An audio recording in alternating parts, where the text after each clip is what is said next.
Dun dun dun. Einstein's theory of boostivity.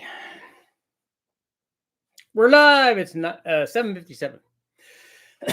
Excuse me, a little bit late, but I am here. And what I want to talk about tonight is actually the video. If you haven't taken a look at it, please go take a look at it. The video that I put up today was comparing a 224 cam, not the same cam, but a Ford version, a Chevy version, and an LS version, all on each one of those motors. And in kind of stock applications, the Ford was pretty stock. It had the GT40 intake manifold on it.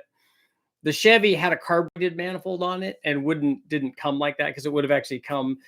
It depends. It would have come as a carbureted motor, but not with those Vortec heads on it, because then the later Vortec motor would have had EFI on it, but the earlier one could have had a carburetor on it. It was kind of a hybrid thing.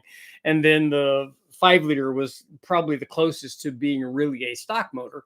But one of the things that happens when we do these kinds of tests is, my thing was to show what happens when you put this kind of camshaft in these different motors, and then talk about what, first of all, because we have a back-to-back dyno result versus some sort of stock cam, and then talk about why each one of them did what they did.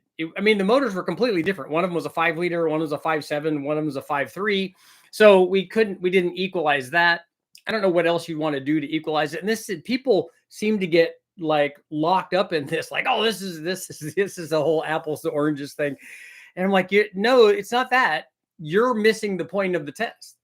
The test is, let's run a camshaft like this. We can't get an exact same cam for all of these anyway, unless we did custom versions. And then if we did on the Vortec head, we can't run that much lift like we have with the Ford.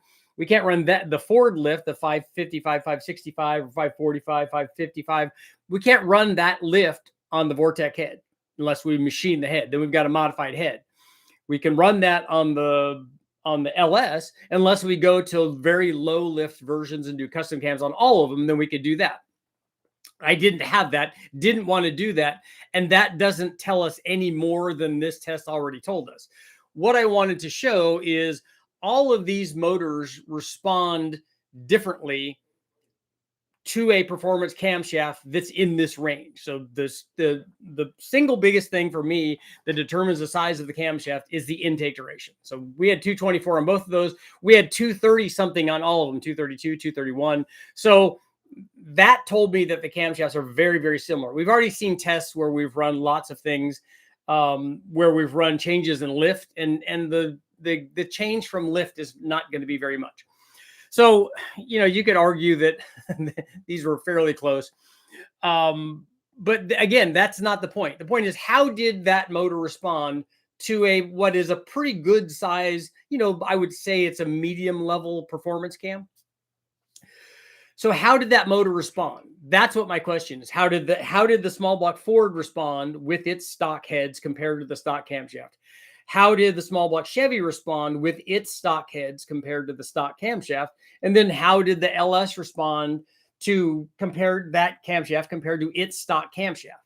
And that's really what the test was about. And that's really good information, because somebody doing a cam upgrade on that is not going to care that it's matched to a 5-liter Ford test or to an LS test. They just simply want to know what's going to happen.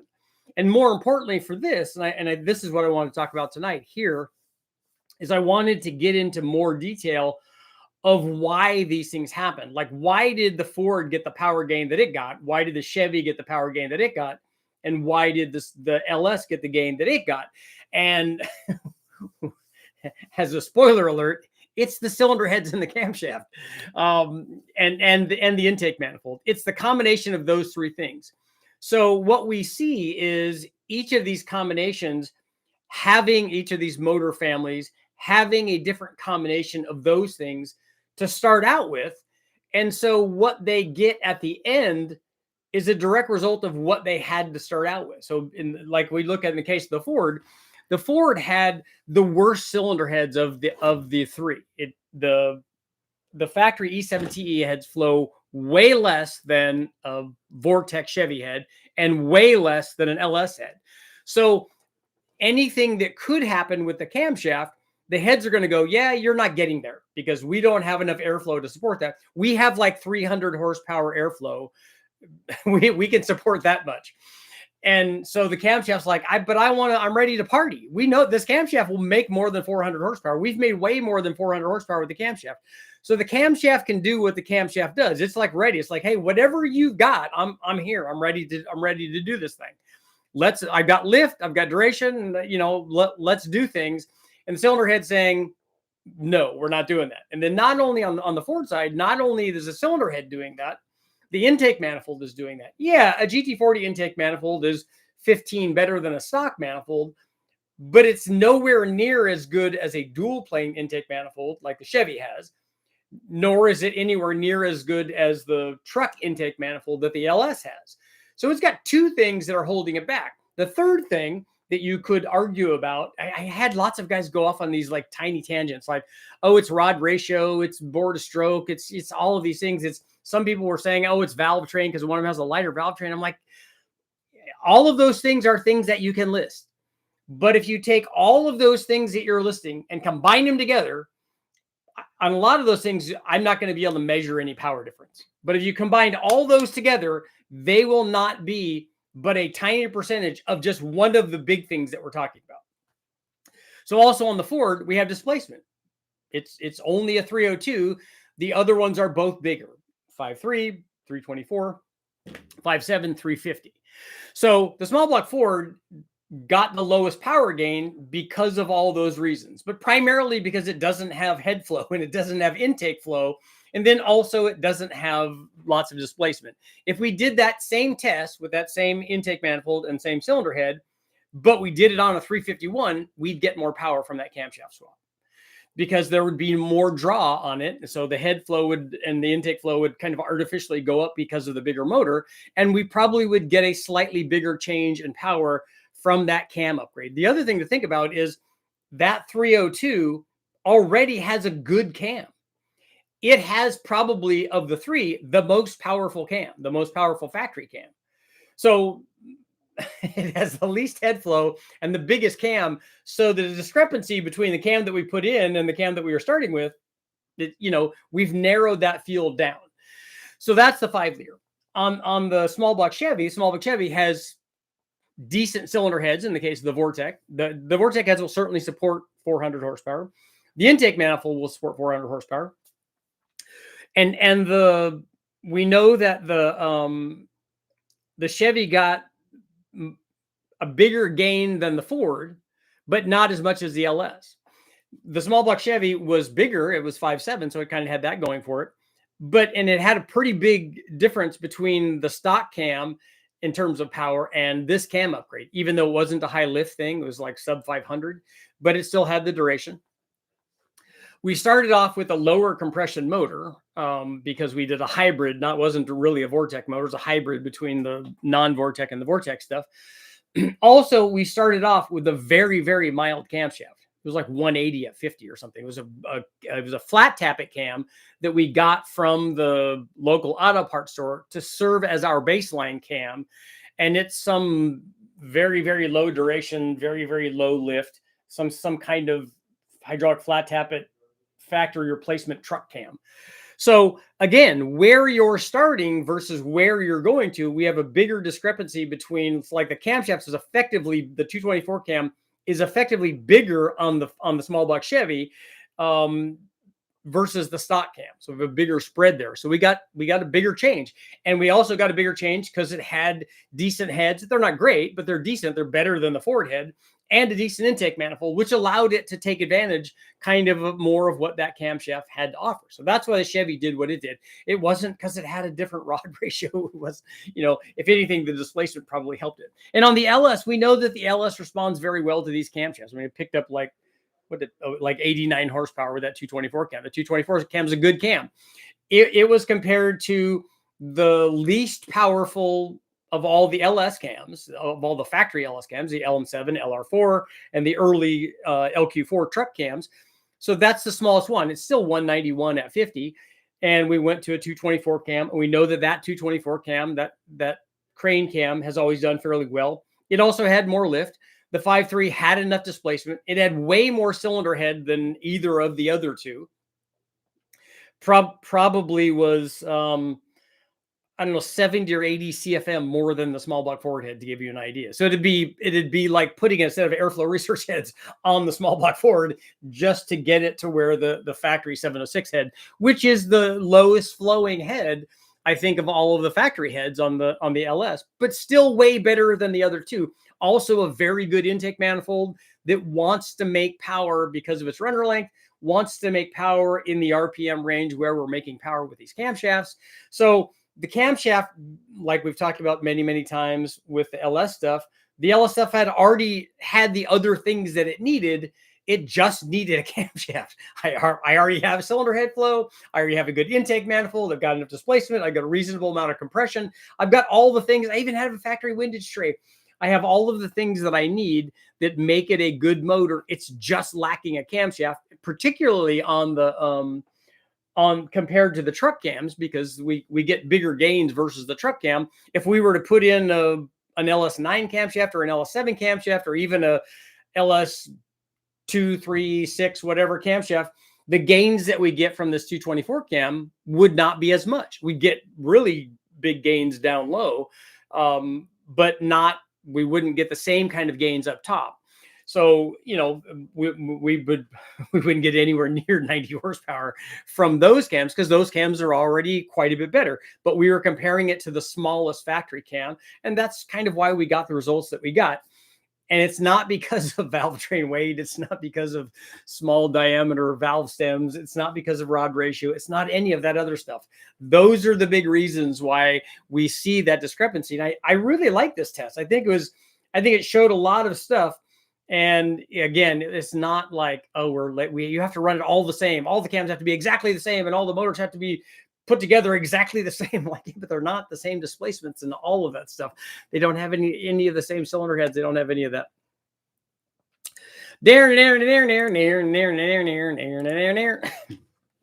Okay.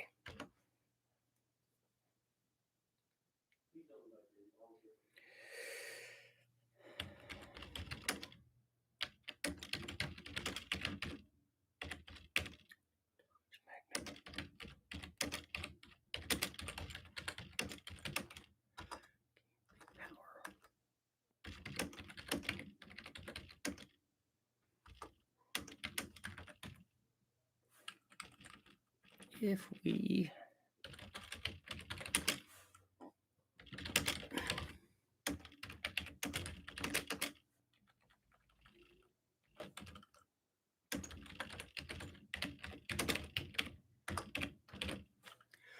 okay, would a Dodge Magnum, let's see. Let's do it this way.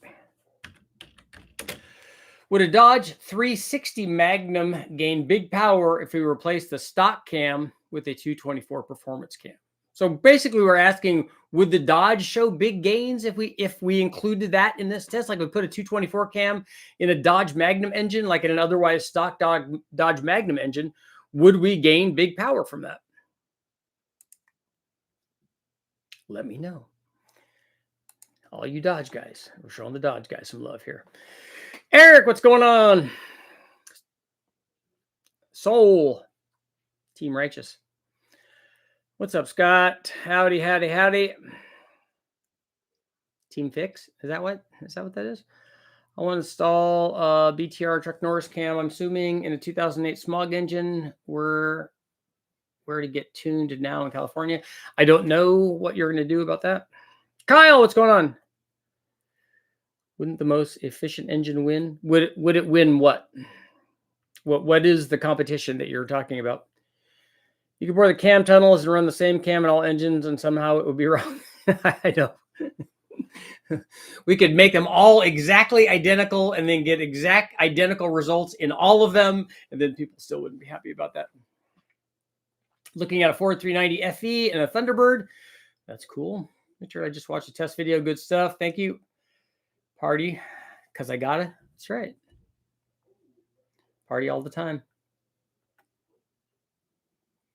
It's like the TBI head versus double hemp or Vortec head. What do you think of the 2035 ban on gas engines in vehicles.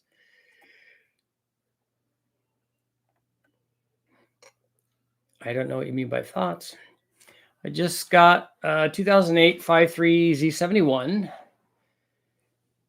Just got it going. Still on base tune, breaking the motor. Haven't tuned it yet, but I must say it feels super smooth. Wasn't for the noise. You couldn't tell that you have a cam in there. Do you have the stock cam in there? Running a Chopacabra and otherwise stock motor. That cam should have a little bit of chop because that's going to be like a Truck Norris or like my low buck truck camshaft.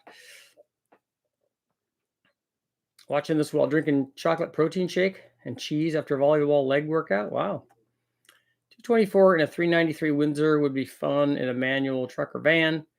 Ported long run or intake would be needed to keep low speed numbers. 550 left on a 112. 400 horsepower, 440 foot-pounds with a wide power band. So do you have that already, or are you just thinking that that's what it's going to do? Can someone just please make a cam and intake that allow me to swap LS heads onto a smaller Ford? Just swap the whole motor. It's cheaper.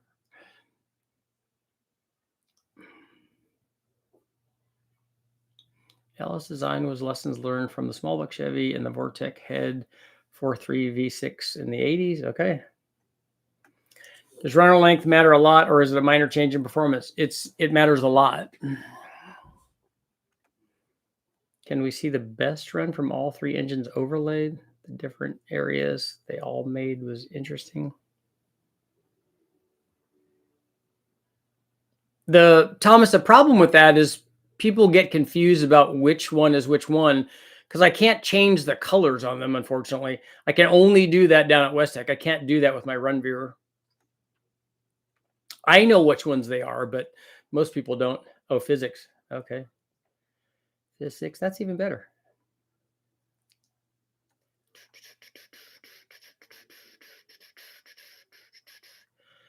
By the way, Richard, love the video. By comparing these three motors, we get to see the real impact that the heads intake displacement bring to the table. I think it's good information. I think it shows much better what the average guy would be doing. Because when we were doing all the Ford stuff, cylinder heads were always something that we knew that we should have. We should have a set of trick flow twisted wedge heads or airflow research 165 or 185s. And then we were doing a bunch of cam tests on all of that stuff. And that way we see some pretty big changes in a camshaft. So if you, like on a 5-liter Ford, if we put airflow research heads on it and then do a cam test, compare the stock cam and this 224 cam, we're going to see a big power change with that 224 cam. If we put the 224 cam in and then swap heads, we're going to see a big change in power from the heads. But again, it's like the LS. It's because we have the other things that we need. Now, we won't see as much of a change if we saddle both of those things with a factory HO intake manifold, because the HO intake manifold is going to go, no, we're not really doing the big power thing right now. We're doing less of that. 82 watching and 24 likes. Come on, click, click, click. The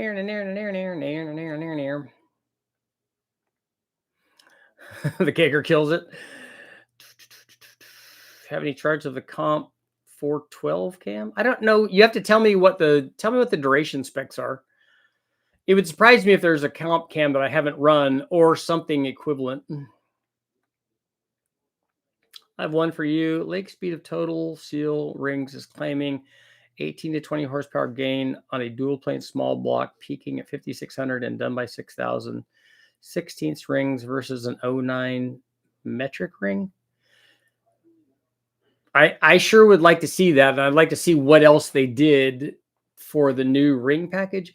That seems like a lot from what is already a 16, 16, 3/16 is already a good ring package. Like if you said it was a 5/16 ring or something, and then they put in a very, very small low tension ring, you get power gains from that, but that seems like a lot. But I like Lake. I love the stuff that he does.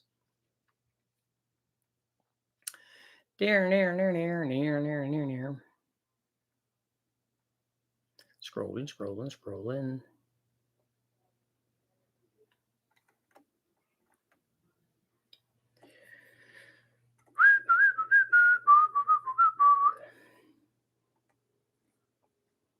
Is it worth building a small block Chevy in 2024? Yeah, there's still lots of them out there.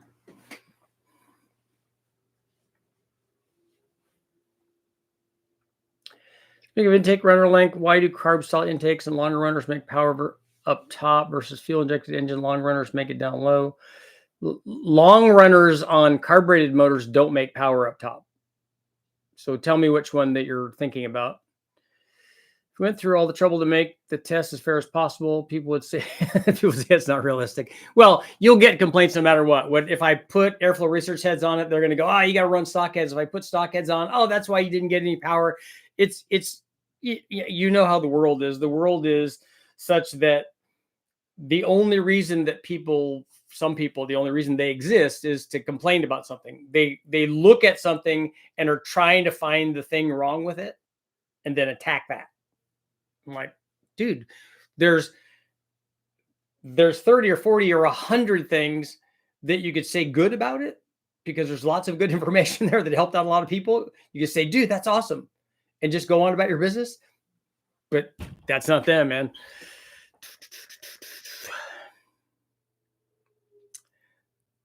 Tattletales at lake speed is showing big torque gains way down at 3,000 RPM from the rings.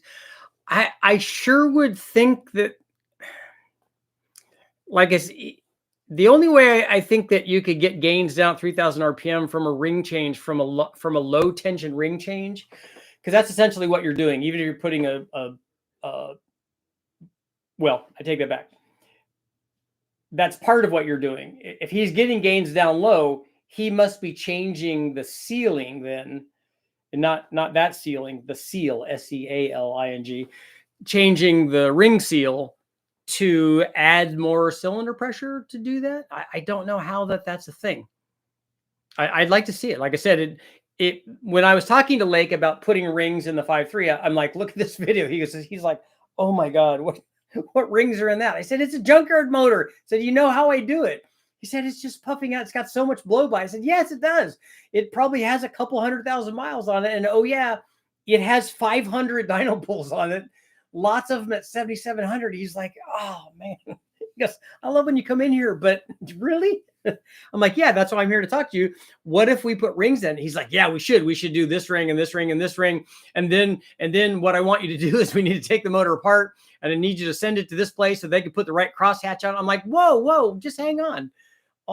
We're not building a motor. I said, it's not that. I just want to do a ring package. I just want to do a ring test. I know, but if you're going to do that, you got to do all this other stuff. Richard, where's a good place to get a small Ford built? What state are you in? A little off topic. There's no topic for the question and answer period. Since I've already talked about something, for the Q&A stuff, you just ask whatever you want. And VTech stuff is like right up my alley. After watching your B16 videos, I've decided to turbocharge my VTech Del Sol. Nice. Had one of those. I loved it. Loving it. My question is, would you recommend checking my ring gap, even though I'm only running 10 pounds? Yeah, only 10 pounds is a lot of pounds. So yes, you want to check. You'll want to make sure on your Honda, this is how you keep them alive, you have ring gap, and also that your tune is very important. You need to be taking away timing under boost, and you need to make sure that your air fuel is in the 11s. And if you do that, your turbo B16 will live a long, happy life. My tuner said I might have a vacuum leak, sprayed my intake, map, port, plug, solenoid, PCV, all the hoses right on the throttle body. No change in idle. Shadow Ops, is your IAC cycling, or is it stuck or something? You get the keglet on back? I need to go get that. Intergalactic kegger? That's right. Men in Black.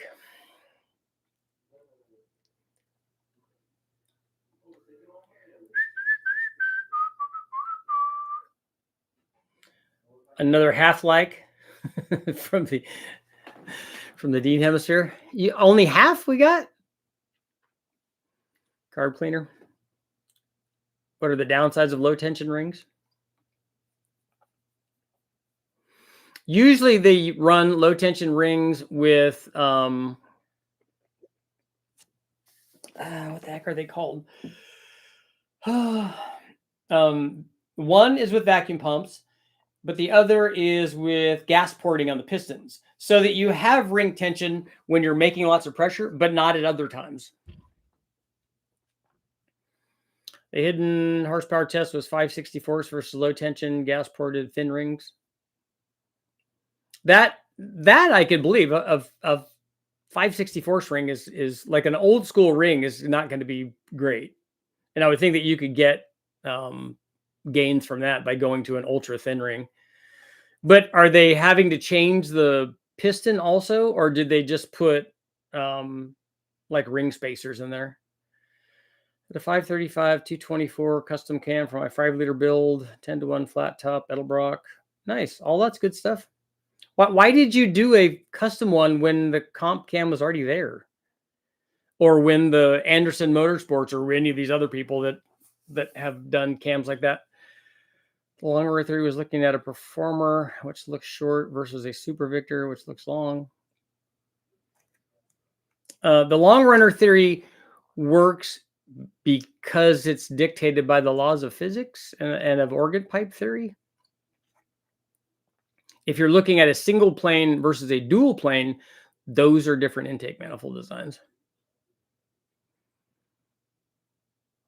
I just replaced the 2 aft O2s, clean the throttle, drive-by-wire, throttle-by-wire, and filter, even replaced the gasket, perma-dry unit. You even gave us the torque specs. You did a torque wrench on the throttle body? I don't think I've ever seen that. Had a coworker aggressively insist that longer runners make more power up top. I use it as an opportunity to invite him to watch the chat. He should come. Or just look at any of the bajillion intake tests that we've run of long runner versus short runner stuff. Dave, what's going on? Have you ever put 351 Cleveland heads on a Windsor? Yes, I have. I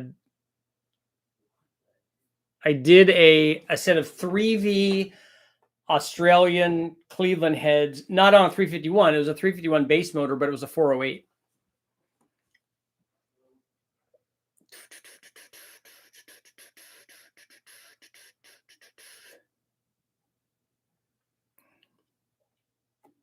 W block's much better than the C block. Sounds like a prison movie, yeah. Cleavor builds, yep, that's what it's called. Where's a good place to get a small block Ford built in Ohio or Texas? Those are a long ways away from each other. I don't know who builds them. You just look online, I guess, and see.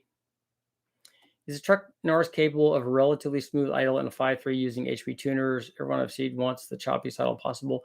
It's not going to be factory smooth. So if you want that, I would pick a different cam because it is going to have a noticeable idle.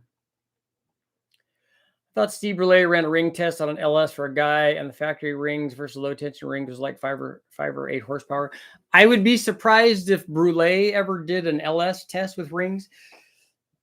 I know he did a ring test with, or I should say he was there when Evan Perkins did the ring test, but I don't remember what Evan did the test on.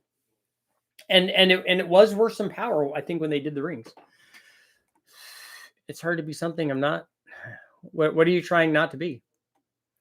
What we recommend on ring gap for a B16? I would do 6.5 thousandths per inch of bore. And you could even do 6 if you're not going to run lots of boost, but somewhere in there. It's throttled by wire, so there's no IAC. Okay. My bad.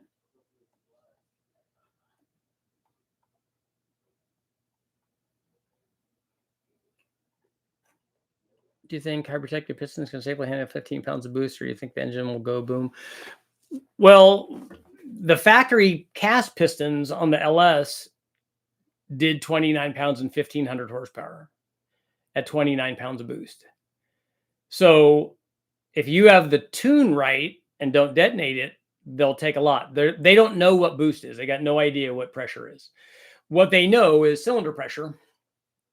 And to distort a piston from cylinder pressure is difficult. If 15 pounds on a 300 horsepower motor is going to be 600 horsepower, assuming that you have a good charge temperature and enough timing and enough octane. 15 pounds on a 500 horsepower motor is going to be 1,000. So I don't know. That's why the boost thing is not a good accurate measurement.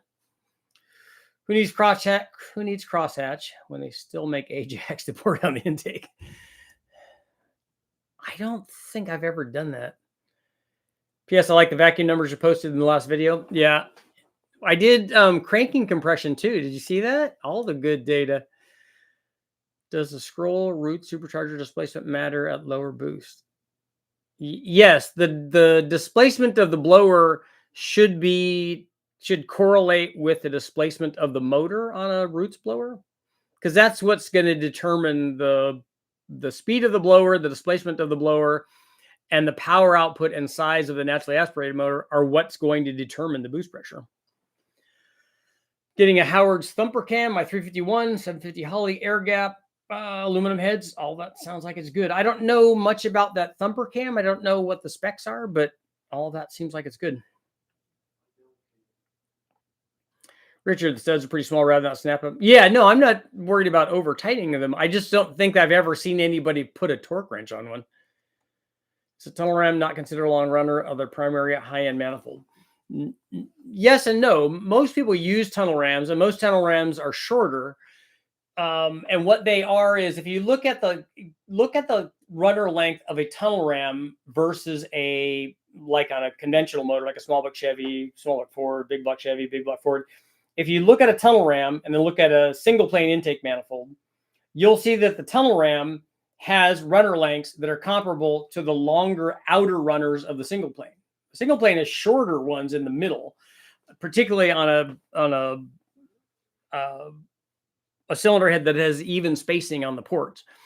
The small block Chevy and the big block Chevy, the small block Chevy Siamese, and like the Ford is not. But so you'll get longer runners on the outside. The tunnel ram has all four of those. And so the long short thing is not really coming into play as much as people think, because you don't know what that is. It's relative to the RPM range. The tunnel ram makes really good power and makes more not low speed power, but it makes more low speed power too than a single plane, because of the ultra short runners in the middle part of the single plane. So a tunnel ram really is usually better everywhere than a single plane. But you'd have to have a shorter tunnel ram to make power at a very high engine speed. So if you look at a big block Chevy or even a small block Chevy, where you're trying to make power at 7,500 or 8,000, a YN tunnel ram with its long-ish runners is not going to do that. You have to have one that's shorter.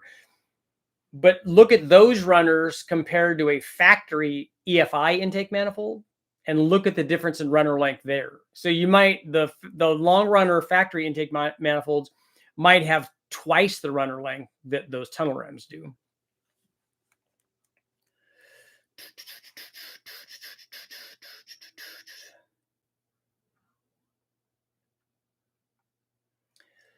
Keglodon on a Honda. I've done big plenum tests on the Honda. Lake speed test was not 564 strings. It was 16 versus 09. Is a dinglebar honing viable or machine shop necessary? No, I've done ball honing a lot of times on a lot of my stuff at West Tech and just run it like that. And I've done it on a ball hone that I think was a big block Chevy ball hone, but I've used it for everything. Just spray some WD-40 or oil or whatever in there. I tried it I tried doing it on the Trophy 4-cylinder, but it turns out that the cam was bad. Trying to find the easiest route for swapping between a turbo and NA setup on a small block Ford vehicle. Maybe stock A9L MAF for NA, then Holley small block Ford plug and play. If you were going to already go with the Holley small block Ford plug and play, then I would just leave that on there, unless this is a different kind of thing that you're talking about.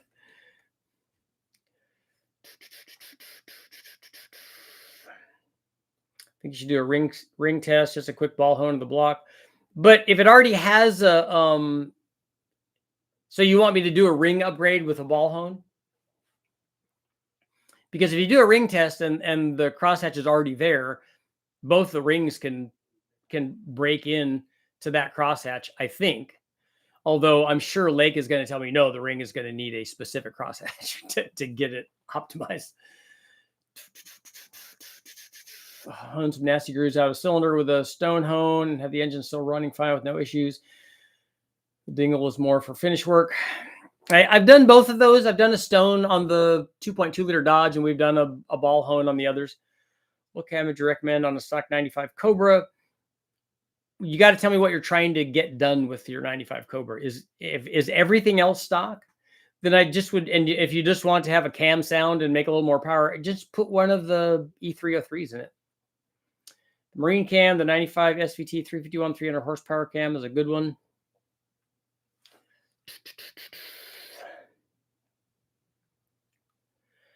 There.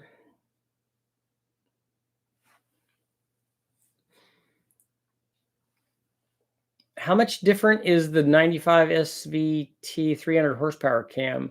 How much different is that than an HO cam?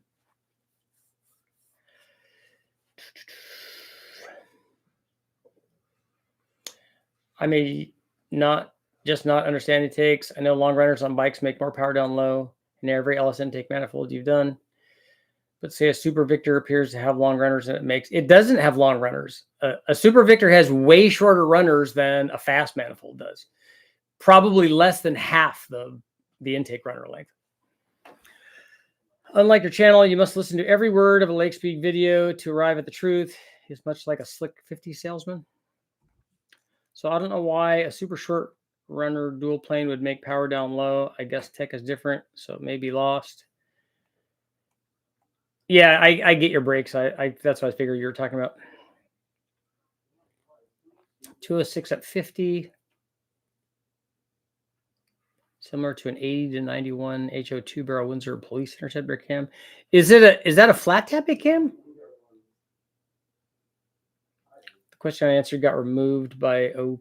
I don't know what that is. Harrod Network did the ring test on Smallwood Chevy with Brule. It was 564 versus 1.2, and it was 7 to 8 horsepower. Okay, that might be the one that I'm thinking of with Evan. I remember I thought it was awesome because they did a lot of work. A ring test is not an easy thing. You got to disassemble the whole motor. Richard, if you did one at a time, what order do you recommend doing the heads, cam, intake on an LS? I would do the cam and springs first, and then see how you like that. You won't need to do the other things if you're going to later on add boost. I wouldn't do the other two things. And then the intake manifold compared to a truck manifold, I would only do if you want to run a different RPM range. I can't rag on Lake Speed, bro. I'm not. So that must be for somebody else. Texas Speed has an angry elf.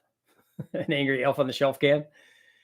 Bigger 50,000, more than the GT 4-barrel flat tappet, bigger than the HO 5-liter, bigger than the Lightning.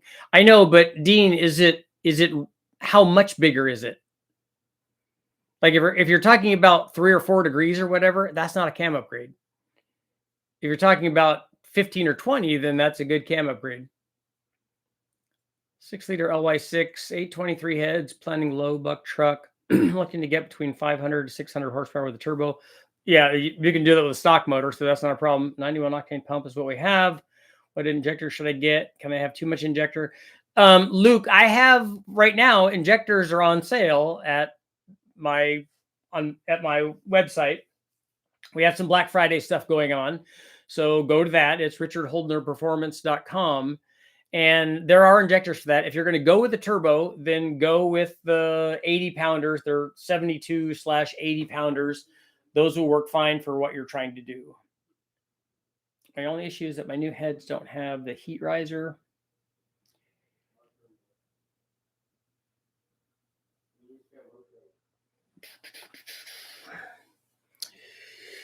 Luke, you don't need forged pistons. If you're going to put a turbo on it, though, I would put ring gap in it.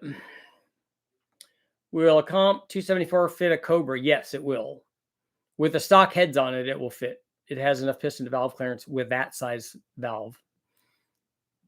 I'm not certain with a airflow research head, like something with a bigger valve. I think it does, but I just want to measure it to verify that. I can't believe I haven't done that in all of this time. You'd think that I would have. But One thing that we did on my Mustang engine when I took it out of my car, out of my 88 California only mass air car, 5-liter LX, when I took that motor out and started running the stuff at West Tech, we put notches in the pistons so that we could run bigger camshafts. Magic Stick 3, which is a pretty tall cam compared to a Chupacabra. It clears due to the dish pistons. Its LSA is 112. The dish piston doesn't add any piston to valve clearance on a factory LS because the valve doesn't hit where the dish is. The valve hits the edge, which if you look at it's about this big. There's a band goes all the way around a factory dish piston. The valve still hits that because the valve goes almost all the way over to the edge. So there's no change in piston to valve clearance with a dish piston versus a flat top piston on an LS. You do get changes in piston to valve clearance from stroke, and you also get a change in piston to valve clearance from different cylinder heads. So the rec port heads have a different valve drop than the cathedral port stuff does, and the 4.8 has a different stroke in it compared to the 3622 that all the others have, except for the LS7, which is a 4-inch stroke, and that also changes piston to valve clearance. Luke, how much gap? 6.5 thousandths per inch of bore.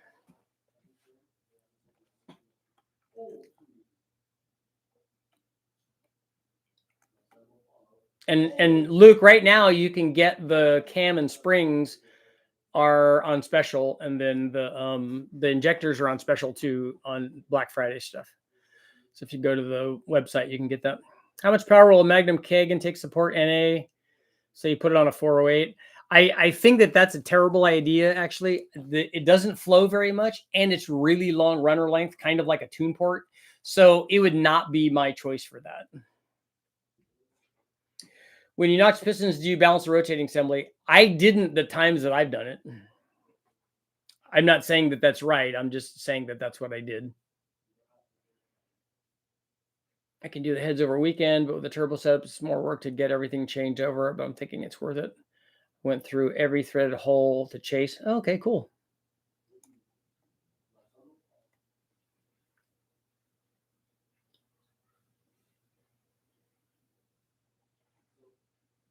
That's probably more of what it is. I was just thinking that those intakes look taller, and I thought you'd space a carb up. It would raise RPM range higher as well. Well, a high-rise single-plane intake manifold is longer than a shorter single-plane intake manifold, but that's not enough of a change. Both of those are short-runner intake manifolds. Have you ever dealt with a crate motor from GM that sat for 5 years? I'm assuming it would need to come apart. Is it worth the bore scope? I would at least look in. I would take the plugs out and I would look in and see. And if it all looks okay, I would squirt some WD-40 in there or something, and I would try to turn it over, not with a starter or anything, but just turn it over by hand and see if it spins over. If you don't see a bunch of rust around it or in the bores, you really could look in there with a flashlight if the piston's down. If you don't see rust spots on the bores, then it had some kind of oil on it, then it would be okay. Then I would just try to see if it spins. And as long as the plugs and everything were in it and it didn't get water sitting in one of the pistons, because that definitely rusts up that area, then I would just see if it'll spin. If it spins freely, I'd run it. You could take a head off or two if you want and look in there. I'm asking due to a friend just acquiring. I think he has 243s. The 50,000 figure for Mustang HO. Not easy to find. Yeah, I know. They always give that 266 duration number.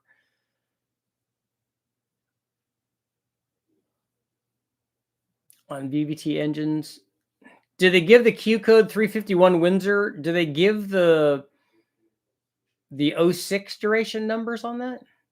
On VVT engines, there are always exhaust valve release from the pistons. There is on the LY6. I think the motor will come from the factory with far more imbalance than the piston notch would create. And you're putting the same notch in all of them, hopefully. Richard, on a 363 Windsor with a Super Victor intake, does a spacer with an elbow 90 degree and throttle body help with low speed torque at all? No, it won't. Also running a Vortec blower at 10 pounds. It won't do that. Dave, what's the website? It's richardholdnerperformance.com. I can put it up here.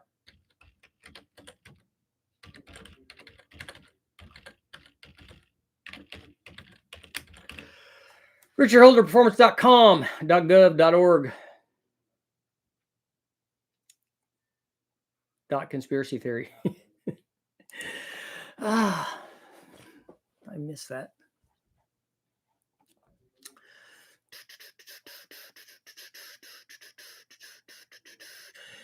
Cliff, the reason that the elbow doesn't add any low speed power is because it doesn't change the runner length. The runner length ends in the common plenum. 270 and 280 for Dean. Okay. 90 degrees will restrict flow. The 90-degree elbow, that's not going to be the case.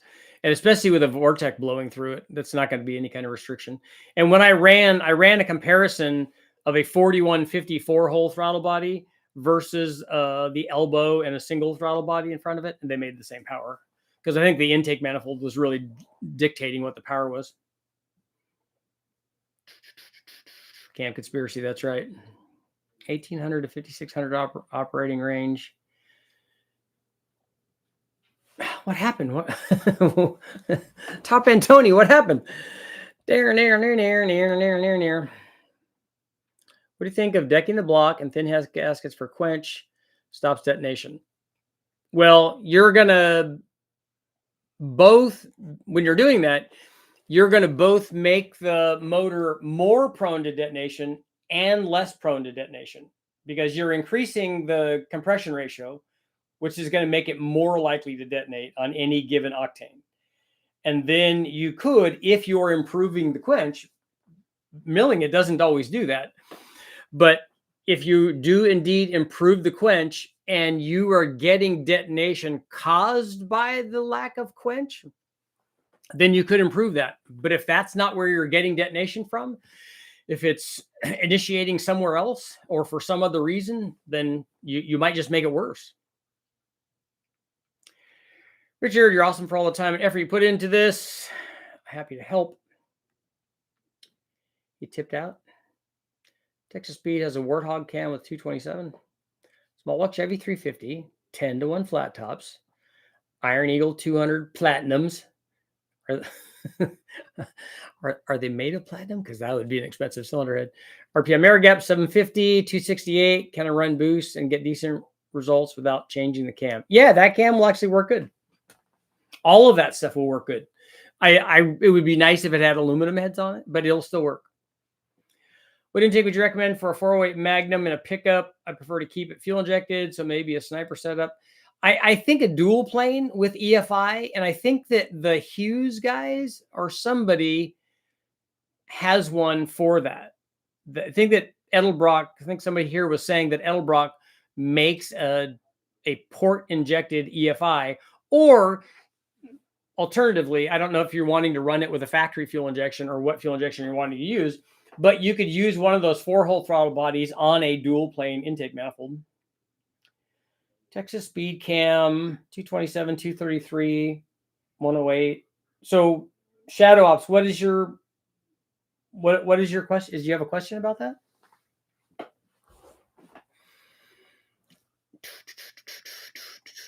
How's our poll doing? Would a Dodge 360 Magnum gain big power if we replace the stock cam with a 224 performance cam?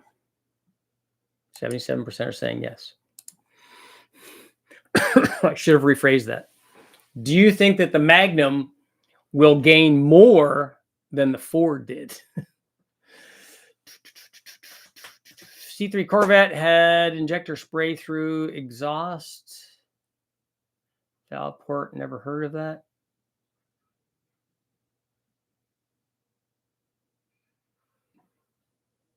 What are you talking about? How do you have an injector spray through the exhaust? The C3 had the tune port motors, if that's what you're talking about. That's what a C3 is, right? Those sprayed, the injectors sprayed into the intake port. It was the 227 question that was redacted. Okay. Now, hard question, bike engine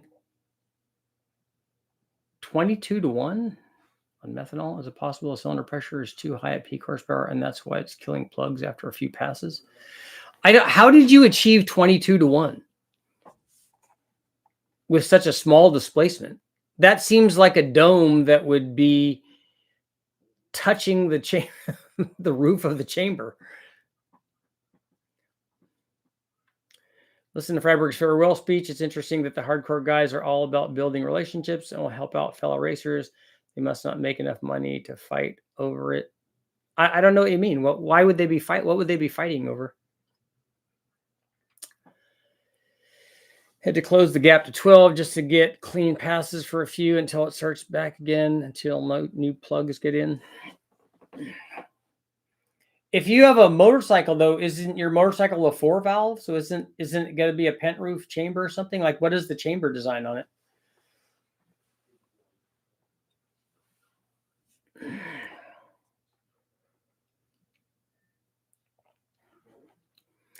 Lubbock truck cam good in a car, or should it stick to trucks? No, the camshaft doesn't know that it's in a car or a truck. It just knows that it's in a given engine and making a given power curve. If you can utilize that power curve, it doesn't matter if it's in a car or truck, doesn't matter what it's in. It could be in a plane or an airboat or whatever. It's like power and torque and lower RPM would be great in a street driver. It is. Most of the guys are not buying them for trucks. They're buying them for cars. They're buying, a lot of people buying them for swaps because it's a really good cam that makes power all the way out to 6,500, but also makes good low speed torque. Only spray when exhaust valve went open. Maybe a C4 Corvette.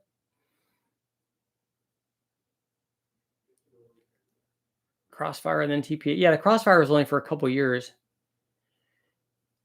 The C3 and C4 had air pumping into the exhaust. Yeah, like Ford did. EDM wire combustion and piston cleaning. Is that what you're doing, Dean? Tony, I have this cam laying around for a 454. Kind of use it with a 671 blower.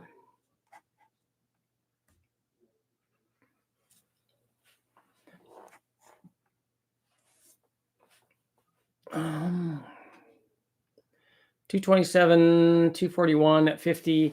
Yeah, what top end Tony, what heads do you have on that big block? And yeah, you can, that cam will work fine with the blower. It's not going to be super powerful, but it will work good.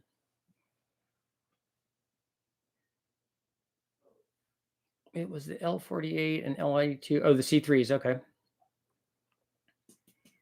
But they didn't have fuel injection on an L48 and an L82. Those were carbureted motors. 498, 483 lift. That's pretty low lift for that, for a big block cam. High boost 4-valve head.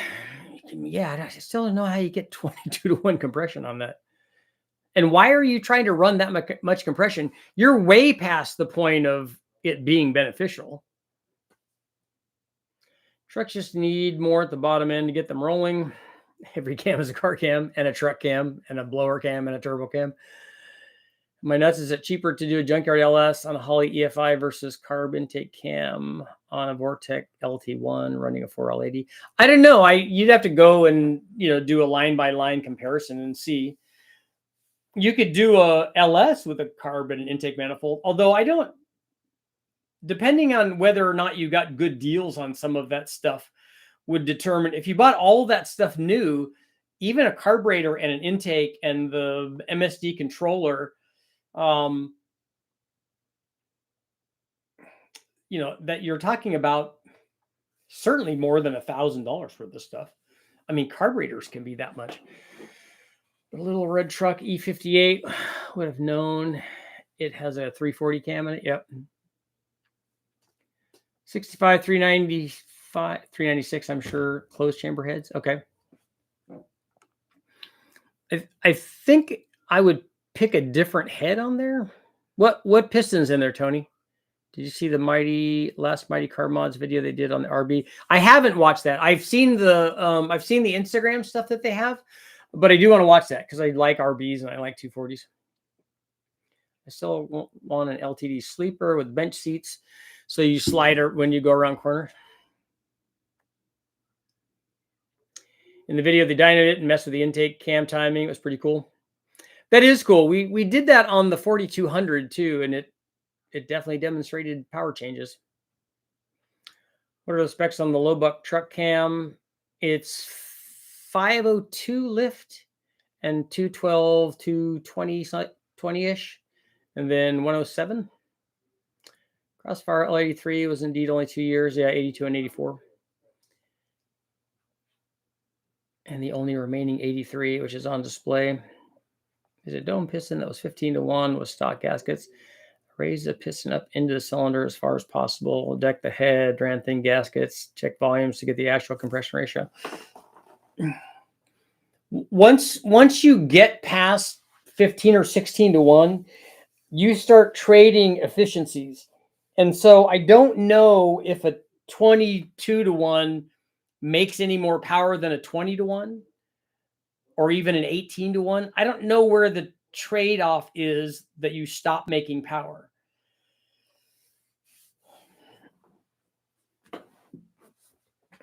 I had the ability to tune it on methanol, so I went to the extreme. I'm thinking too extreme since it doesn't want to ignite the fuel no matter what. Yeah. You have to have no volume in there when the thing is at TDC, right? Flat top, 2 valve release. I have some 049 open chambers, a lower compression. I think that would be a better choice, Tony. If you want to keep compression up, you could put like Gen 6 heads on it, but an 049 would work fine.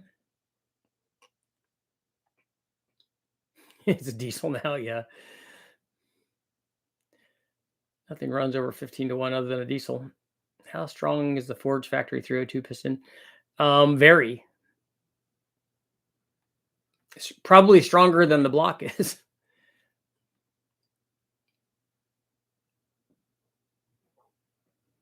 Compression, compressed volume of 17 cc's. That's not a. I would almost argue that that's not very much room.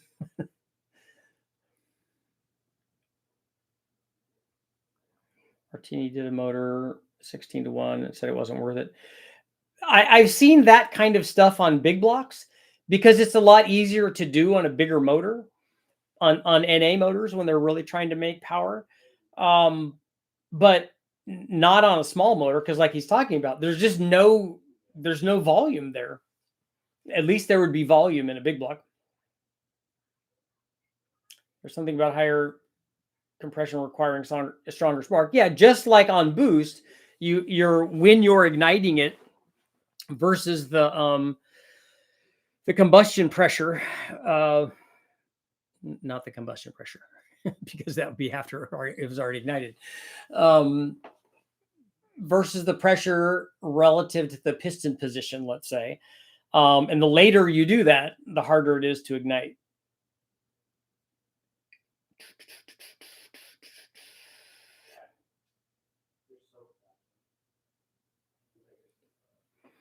Two more minutes. 78% are saying yes. Think that the Dodge Magnum. Here's what we'll end our poll there. I'll tell you what I think about the Dodge Magnum. I think the Dodge Magnum has the same problem that the Ford does, although I don't know to the same extent. I don't think that the intake is that good. I don't think the intake on the Dodge Magnum, the kegger, is not nearly as good as a small block Chevy is. I don't know. I honestly don't know how the Dodge head flows. I would be surprised if it flows as much as a Vortec head, but I don't know. And I also don't know, which is why I was asking the question. I also don't know how mild the factory Dodge Magnum cam is. So is it small? Is it smaller than a Ford? And probably not as small as that Chevy flat tappet cam that we ran. I wouldn't think. But if it is, then the cam would show more of a gain. But I don't know enough about the Dodge to figure that out. Ford's 302 pistons will be going on a stock 351. Okay. I just thought the heads on a Magnum were not good. The intake manifold also is not good. Not that it's not good. It's like a tune port. The tune port stuff is good for what it does, but it's not going to allow the motor to make power up where putting a 224 cam wants to make power. I didn't know, so I didn't answer, but I would have said no. Me and Mary Jean sold a lot of Dodges.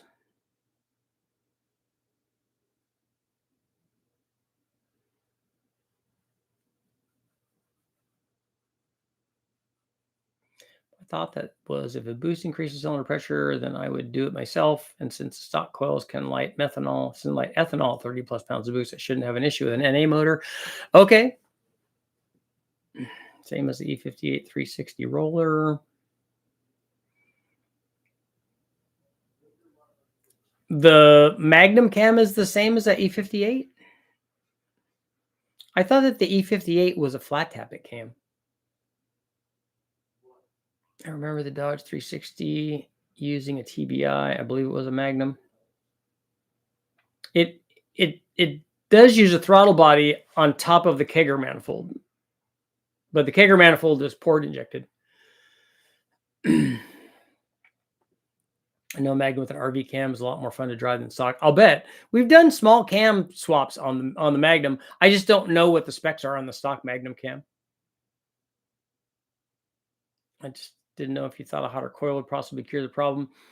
If that's your problem, if the spark not jumping the gap, if it misfires, if that's your problem, I think your problem is that you just have way too much compression. I don't think it's going to work. But if it's just a spark issue, gap would change that, and also dwell time, which if you have something other than some sort of factory EFI setup, you should be able to adjust the dwell time. So ramp up the dwell time and bring the plug gap down. But we run stuff that's 1,500 horsepower or whatever, and that's still at like 19 thousandths on the plug gap. We just have 4.5 milliseconds of dwell in it though. And the factory stuff is not going to be like that. Best cam for a pre-Eagle 5.7. I don't know. There's no best cam. You'd have to tell me exactly what you're trying to do, and we could maybe steer you in the right direction.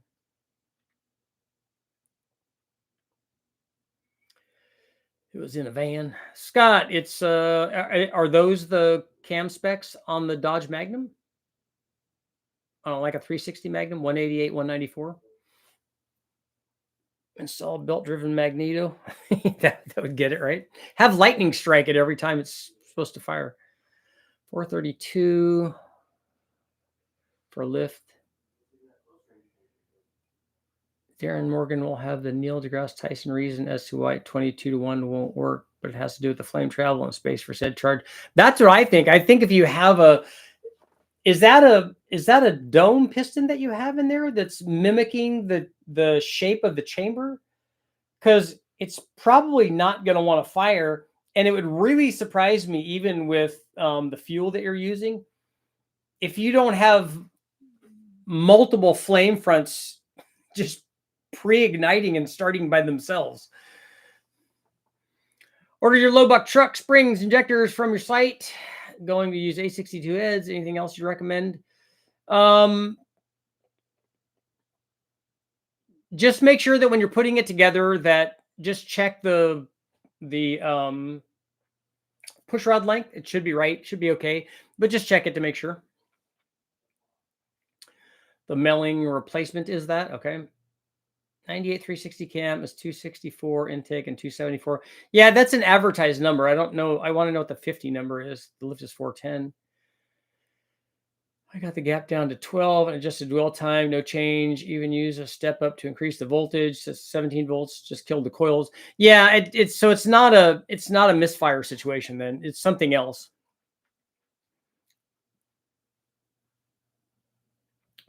4.5 cc dome on M5. And Star Talk Hayabusa ignition systems. What is special about an Offie Indy motor? An Offenhauser? You got to go back and do a deep dive on the history of how many that they won, and also how much power they made. They are awesome.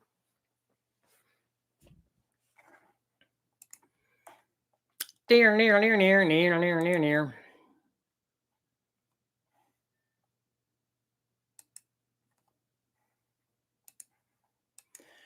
One more minute. Uno momento más, por favor. Time is ticking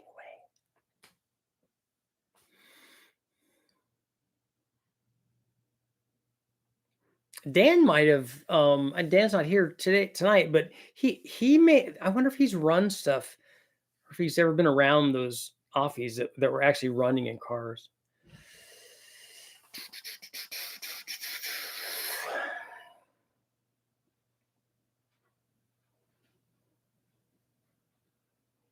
How does it kill spark plugs? Is it could kill spark plugs through detonation. And on that note, on the ending on a positive detonation note, I will see you guys all tomorrow.